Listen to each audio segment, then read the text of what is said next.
So there's a little something I have been just thinking about a lot, and it's not spoken about as much as we need to speak about it. And so from the last time I've actually posted a video onto my YouTube, there's been a lot. It's been a couple years. It's been about 4 years. About 4 years? 4 years. 3 or 4 years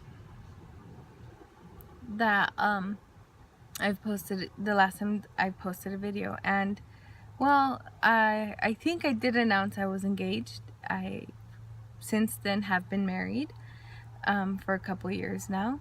I believe 4. I might be mistaken, it might be 3. And I've had a few kids. I've had 2 kids.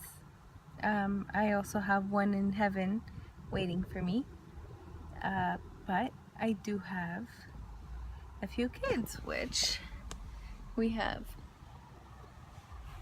baby Adriel right here. He is 3 weeks old, and then we have Sleeping Beauty, which is Ariella, who is 20 months old here. And so given to the fact that I just had my son, who is 3 weeks old, a lot has been going on with me emotionally. A lot more than with my daughter. And it might have to do with the fact that I do have a daughter this time around. You know, with my daughter, she was the only one, so I dedicated the entire time that I had to her. But now that I have my son, I also have my daughter, so my time is split right down the middle, and it's been tough. It has been super tough. So my water broke at 32 weeks and 6 days, which is pretty early.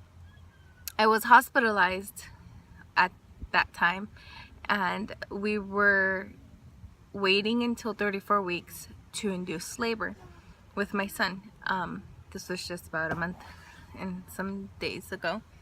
And so I was in the hospital for a week before I even delivered. And then my son was born at 34 weeks and 1 day. And he was a little preemie, so he went to the NICU. He didn't get the chance for me. I didn't get the chance for him to come to my room with me like normal deliveries go. So I spent 4 days after I delivered still in the hospital, and so it totaled out to be 2 weeks exactly that I had spent in the hospital. So when I come home, my daughter, you know, she has this traumatic experience that mommy left and she was gone for 2 weeks, and when she comes back with the baby. We have been on such an emotional roller coaster since the day I've come back that I have cried, I have screamed, I have yelled, I have laughed, I have done everything from top to bottom in the emotional spectrum. And it's been really tough on her. Because of that, I feel like I fell a bit in postpartum depression, which is something that we don't speak about. Postpartum depression is very real. Postpartum depression is real in our society, you know, and it's a huge taboo to speak about, because how can a mother who just had a child feel these emotions of anxiety and rejection towards her children, or sadness and despair? How can a mother who supposedly is in one of the happiest times of her life feel like this? Well, we do. We do a lot we do. And people don't understand that. And some of our husbands, thank God my husband has been so supportive in this time, and my family has been super supportive in this time. But some families and husbands don't support each other. They don't support the wife, the mother who is in postpartum depression, you know. I, being a Christian woman, brought up in a Christian household, daughter of pastors, um, it's scary to say, to even mention, oh, I think I might have postpartum depression, because we think, oh, this person's not strong enough, this can be spiritual and she's not strong enough to fight this off. But postpartum depression are hormones in your body that just going crazy and wreaking havoc in the life of a woman who just had a baby. It's hard to process everything. We're just kind of like thrown into this ballpark ready to swing a bat when we've never even practiced. I've had a child before. I was not prepared for what it was to be a mother of 2 kids. I'm 26 going on 27.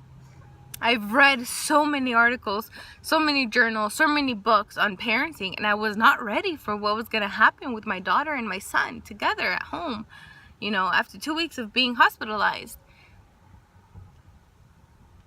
And I just want to kind of raise awareness of postpartum depression. I want to raise awareness, if you have a mother in your life that just, quite recently gave birth, reach out to her. Be a friend. Take her, food, help her around. Make sure that you express to her that she doesn't have to do this alone. That it doesn't all fall on her shoulders. That she can, delegate some of her responsibilities to someone else. For the first time, I think yesterday, I went to my mom and I told her, Mom, can you take Ariella? Can you take her for a few hours? I need to sleep. My son had been nursing for 9 hours straight at night. Yes, 9 hours straight. He's going through a growth spurt, and I'm guessing this is the growth spurt. He should have been going in utero, but he came out early, so technically he would still be in my uterus for a few more weeks until he was born. But he's out, and we're kind of just going through what he should have been going through inside of me outside now. So he was latched on for 9 hours straight, and I asked her, can you take her? She did, thank God.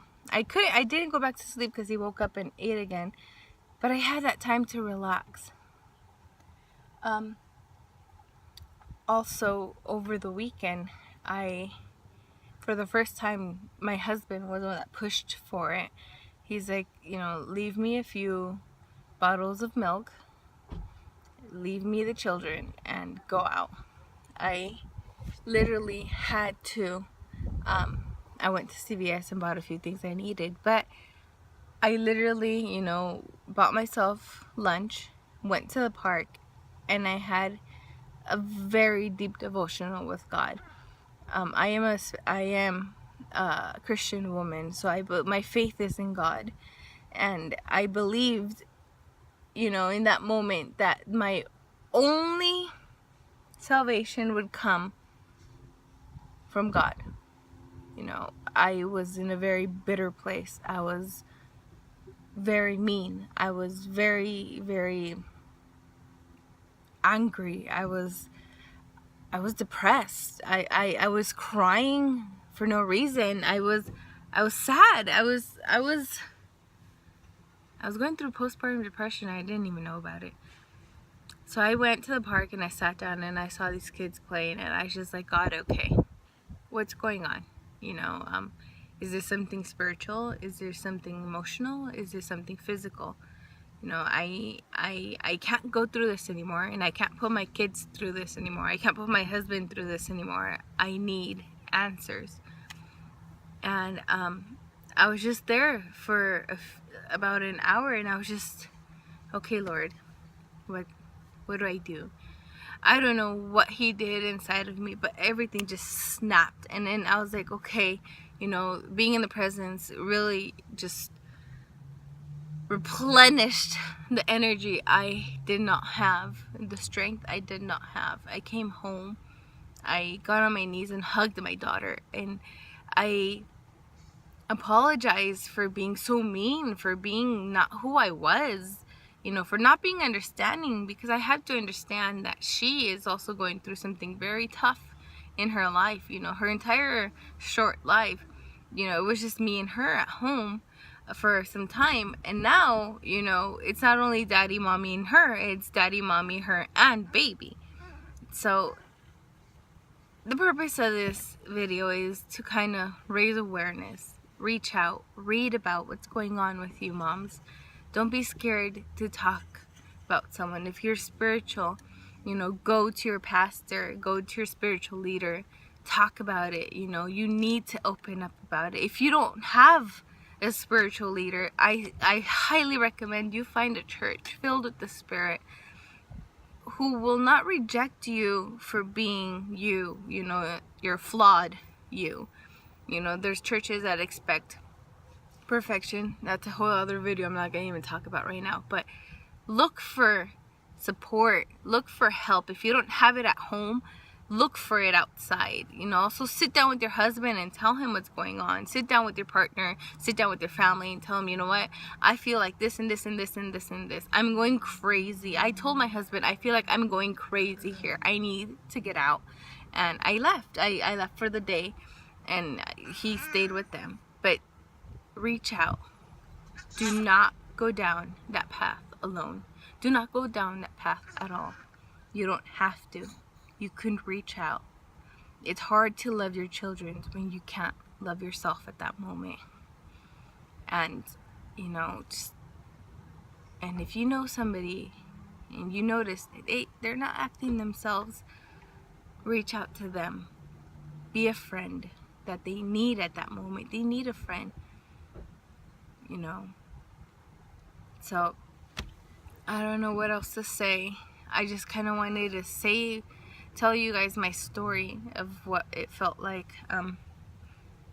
Maybe this might be a start of a few more videos, but I'm not sure. But I needed to get this out because people don't talk about it, and we need to talk about postpartum depression. We need to tell the world it's real, it's here, and we need to deal with it. You can't just ignore it. You can't just shove it under the carpet. You can't, you know, put it up in a bookcase and leave it there. It's not going to stay there. You know, there was a mom quite recently that I saw an article of who took her life from postpartum depression because we do not address it. We don't talk about it, and it needs to be addressed. So, this is me addressing it. Bye-bye.